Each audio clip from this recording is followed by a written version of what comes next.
Audio Jungle. Assalamualaikum warahmatullahi wabarakatuh. Perkenalkan, saya Winda Suti, mahasiswa program pendidikan anak usia dini di semester 6 reguler. Video ini sebagai tugas mata pelajaran penelitian tindakan kelas. Terima kasih kepada Ibu Arya Widya Suti MPD selaku dosen pengampu. Oke, kita simak ya penjelasannya. Upaya meningkatkan kemampuan motorik halus anak melalui kegiatan mozaik. Audio Jungle. Latar belakang, anak usia dini adalah generasi penerus bangsa. Merekalah yang kelak membangun bangsa Indonesia menjadi bangsa yang maju dan berkembang. Perkembangan dan pertumbuhan anak usia dini mengalami periode yang sangat penting, yaitu pembentukan otak, inteligensi, kepribadian, memori, dan aspek perkembangan yang lain. Masa usia emas anak usia dini merupakan masa yang perlu stimulasi yang benar dan sesuai agar semua potensi yang dimiliki dapat berkembang secara optimal. Perkembangan tersebut apabila terlewatkan dalam stimulus, maka untuk perkembangan dan pertumbuhan anak tersebut akan terhambat. Perkembangan motorik meliputi perkembangan motorik kasar dan motorik halus. Motorik kasar merupakan gerakan yang menggunakan otot-otot besar, seperti berjalan, berlari, melompat, dan lain sebagainya. Sedangkan motorik halus merupakan gerakan yang menggunakan otot-otot halus, seperti menulis, melipat, menggunting, dan lain sebagainya.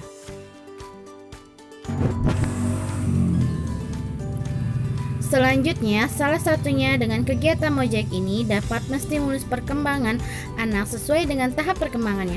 Di antaranya, kegiatan mozaik pada anak TK seperti halnya bagaimana menciplak pola, yaitu memegang pensil, menebalkan sesuai garis, dan menyelesaikan garis pola. Menggunting pola seperti halnya memegang gunting dengan benar, menggunting sesuai garis, dan menggunting dengan rapi. Selanjutnya, menempel pola seperti halnya memberi lem pada pola, menempel pola, dan menyelesaikannya.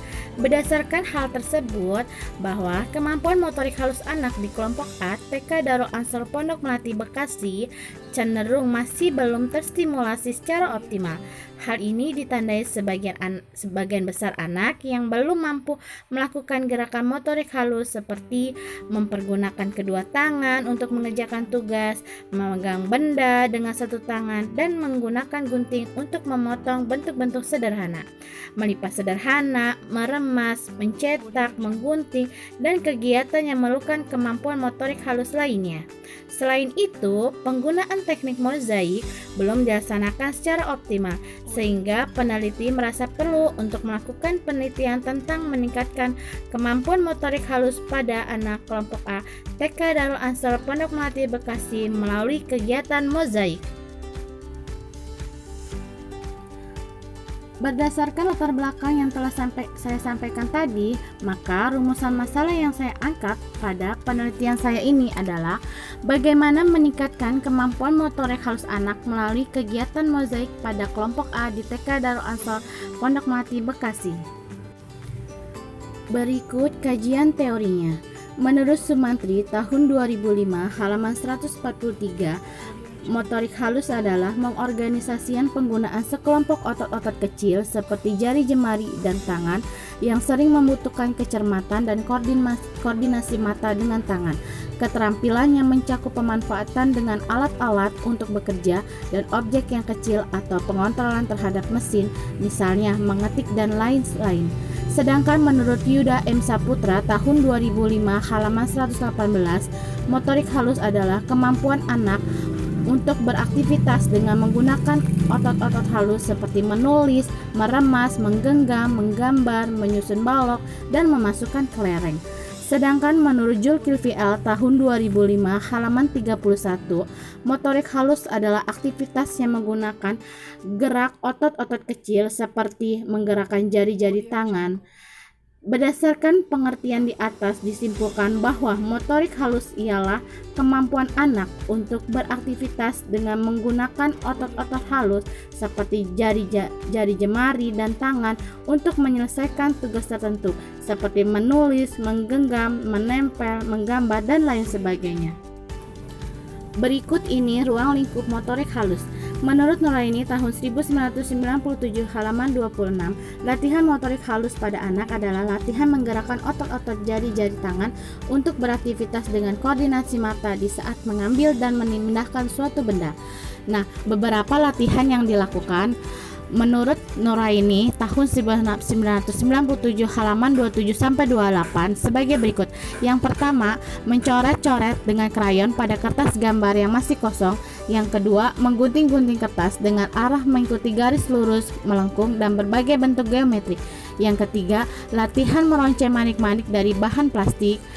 Menurut Kartono Muhammad tahun 1992 halaman 14 sampai 15, kemampuan motorik halus meliputi yang pertama, melakukan kegiatan dengan satu tangan seperti mencoret-coret.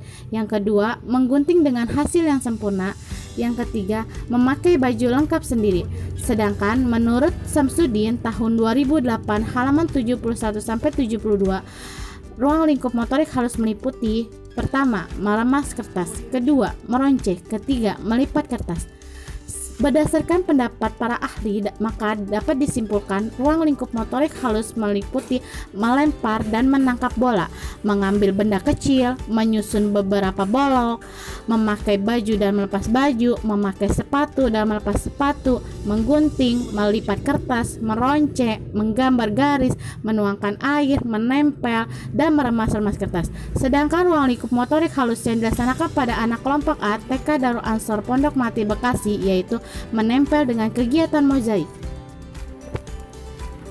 Beberapa aktivitas motorik halus anak usia dini antaranya yang pertama menggunting.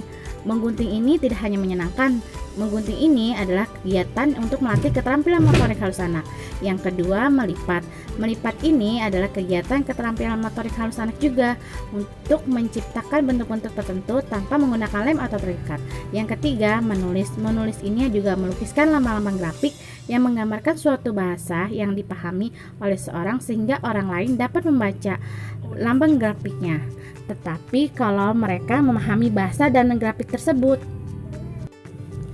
Untuk selanjutnya, pengertian mozaik. Menurut Kamus Besar Bahasa Indonesia, mozaik adalah seni dekorasi bidang dengan kepingan bahan keras berwarna yang disusun dan ditempelkan dengan perekat. Nah, menurut Melina Fikasari tahun 2012, mozaik adalah pembuatan karya seni rupa 2 atau 3 dimensi yang menggunakan material atau bahan dari kepingan-kepingan yang sengaja dibuat dengan cara dipotong-potong atau sudah dibentuk. Potongan kemudian disusun dengan ditempelkan pada bidang data dengan cara dilem. Berdasarkan definisi mozaik tersebut, maka dapat disimpulkan mozaik merupakan karya seni rupa 2 atau 3 dimensi yang menggunakan material dipotong-potong atau sudah berbentuk potongan, kemudian disusun dengan ditempelkan pada bidang data dengan cara dilem. Audio Jungle. Berikut ini langkah-langkah pelaksanaan teknik mozaik menurut Yeni Alexander tahun 2012. Yang pertama, guru menyiapkan atau menyediakan gambar yang akan diisi dengan mozaik. Kedua, guru menyediakan seperti gunting, lem perekat, dan kertas origami untuk dijadikan potongan-potongan mozaik oleh anak.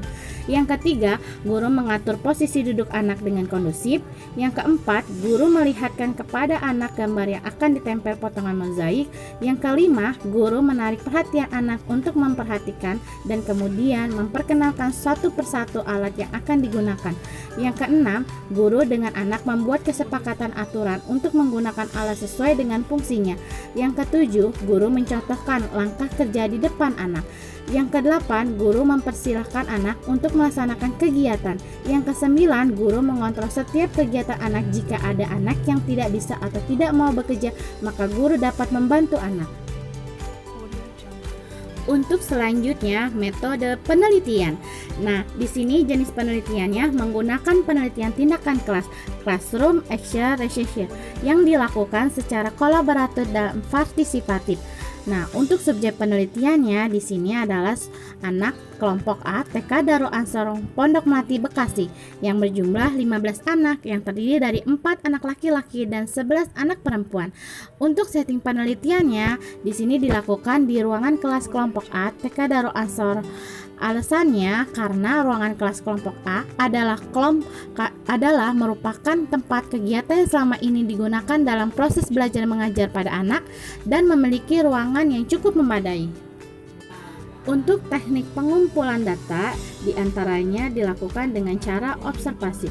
Observasi dilakukan peneliti dengan cara melakukan pengamatan dan pencatatan pada saat proses kegiatan belajar mengajar berlangsung yang telah disiapkan serta berupa catatan lapangan. Yang kedua, dokumentasi. Dokumentasi ini adalah catatan peristiwa yang sudah berlalu dan didokumentasikan berbentuk tulisan, gambar, atau karya. Berikutnya, teknik analisis data. Teknik analisis data ini merupakan proses penyusunan data agar dapat ditafsirkan secara lebih mendalam. Analisis data ini digunakan dalam penelitian ini adalah deskriptif kualitatif dan deskriptif kuantitatif, yakni untuk pengolahan data yang dikumpulkan melalui observasi. Kesimpulan dari kegiatan mozaik ini dapat menstimulus semua aspek perkembangan pada anak, terutama motorik halus pada anak. Semoga kegiatan mozaik ini dapat dipraktekkan di seluruh Indonesia. Terima kasih. Wassalamualaikum warahmatullahi wabarakatuh.